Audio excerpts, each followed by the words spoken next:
ఒక నిజమైనటువంటి క్రైస్తవుడు లేదా యేసు ప్రభువునందు విశ్వాసం ఉంచినటువంటి వ్యక్తి ఎలాగ జీవించాలి అంటే, తనకు మాత్రమే తాను వెలుగుగా ఉండటం కాకుండా, పొరుగు వారికి కూడాను ఆ వెలుగును షేర్ చేసేటువంటి వారిగా ఉండాలి.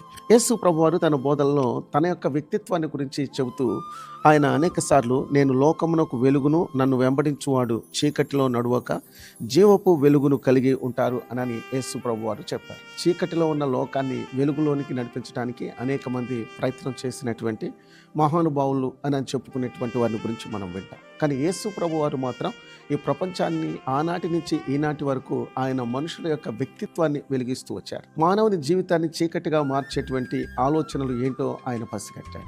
పాపం అనేటువంటిది మనిషి జీవితాన్ని అంధకారం చేసిందనే విషయాన్ని యేసు ప్రభు గ్రహించాడు. ఈ సృష్టికి మూల కారణమైనటువంటి వెలుగును మనుషుల్లో నింపటానికి ఆయన ఈ లోకానికి, మానవుని యొక్క అవతారంలో ఈ లోకానికి వచ్చినటువంటి దేవకుమారుడు.